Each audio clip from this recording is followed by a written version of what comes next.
Assalamualaikum warahmatullahi wabarakatuh. Nama saya Hafiz Alis Majid. Di sini saya membuat video untuk pemenuhan tugas mata kuliah ujian tengah semester, yaitu struktur data dan algoritma. Untuk topik hari ini akan saya bahas adalah struktur data dari sebuah struktur data yang disebut sebagai array.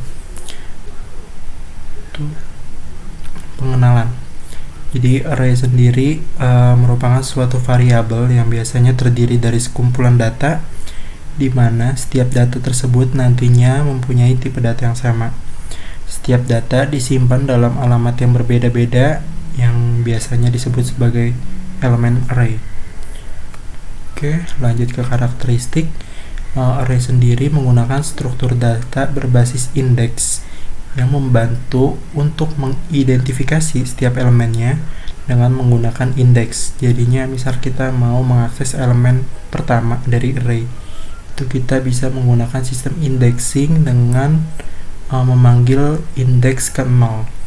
Jadinya misal kita mau memanggil elemen pertama, itu kita masukkan indeks ke 0. Elemen kedua itu kita bisa memanggil indeks ke 2. Selanjutnya array sendiri dapat digunakan secara efisien untuk menyimpan tipe data yang sama.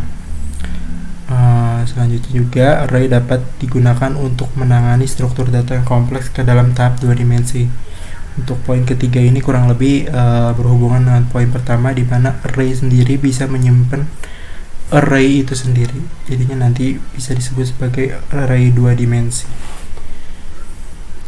Biasanya array juga digunakan untuk mengimplementasikan struktur data lain seperti stack, queue, heap, table, dan tipe data atau struktur data lainnya. Selanjutnya untuk proses pencarian biasanya ini juga dapat dilakukan dengan sangat mudah.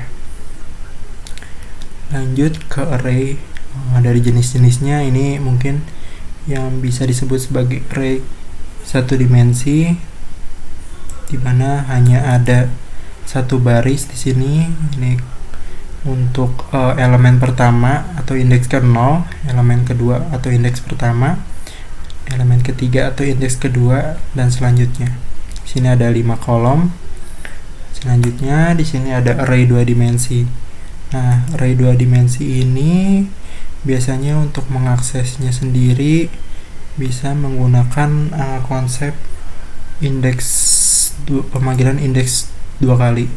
Jadi misalkan kita mau manggil indeks ke elemen ke-8 yang ini.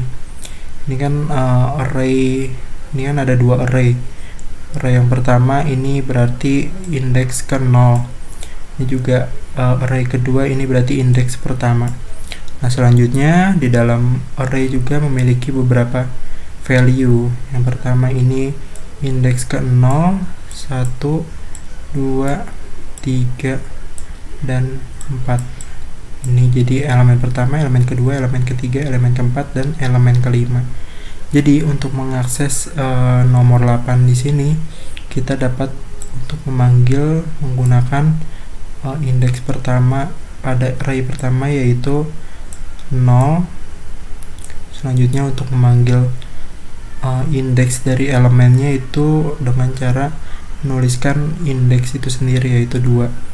Jadi untuk memanggil elemen ke-8 kita dapat dengan cara seperti ini, kurang lebih seperti itu. Kalau misalkan mau akses yang nomor 13, itu dengan cara menggunakan konsep yang sama. Kita tinggal menuliskan indeks pada array 2 dimensinya, lalu kita dapat mengisi value pada indeks di dalam elemen. Ini elemen ke-2 berarti dia indeks pertama.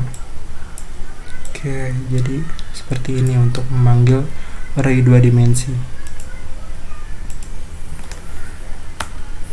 Selanjutnya ada fungsi dan kegunaan array. Biasanya array digunakan untuk menyelesaikan masalah matriks.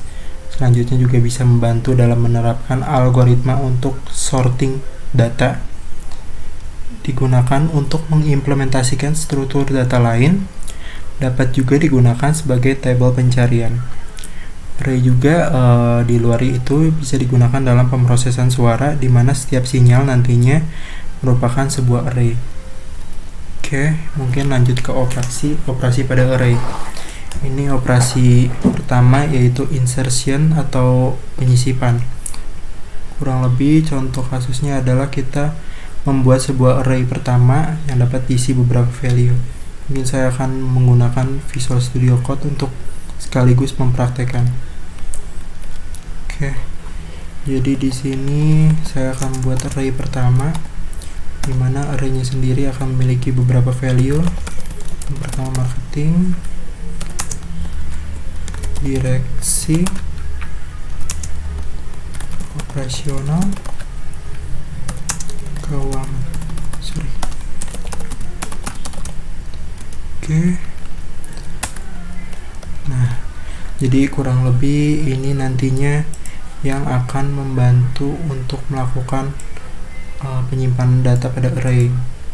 Gimana cara kita udah yakin kalau array ini udah dibuat, itu bisa dengan cara kalau di Python kita bisa memasukkan function yang bernama print. Kita panggil array-nya. Oke. Nanti kita bisa panggil contoh Python insertion.py. Ini di sini nanti akan ada array-nya. Oke. Selanjutnya ada operasi untuk pengaksesan. Nah, kurang lebih operasi pengaksesan sendiri ini kita mau ngambil sebuah elemen dengan menggunakan indeks seperti yang tadi di awal saya contohkan. Misalkan saya mau ngambil indeks ke terakhir. Indeks terakhir di sini keuangan. Keuangan sendiri itu ada di indeks ke 3 atau elemen keempat. Jadinya untuk memanggilnya kita bisa dengan memasukkan 3. Oke. Save. Selanjutnya kita panggil perintah. Maka nanti akan muncul value dari indeks ketiga atau elemen keempat. Oke, mungkin yang terakhir ada operasi pencarian. Operasi pencarian ini biasanya digunakan menggunakan beberapa code tertentu. Mungkin di Python sendiri ini nantinya kita bisa mensimulasikan menggunakan perulangan yang kita sebut sebagai for in. Jadi kita akan mencari kira-kira array mana aja yang memiliki isi dari sebuah value yang kita cari. Contoh di sini for i ini nantinya akan merepresentasikan sebuah elemen pada array, lalu nanti i akan dibandingkan dengan kata kunci yang kita cari. Mungkin langsung kita contohkan di sini. For i in arr. Oke. Di sini jika i sama dengan, contoh kita mau mencari indeks atau elemen operasional, maka nanti kita print i. Contoh seperti ini. If i, oke. Sorry, ini masih ada titik 2 lagi.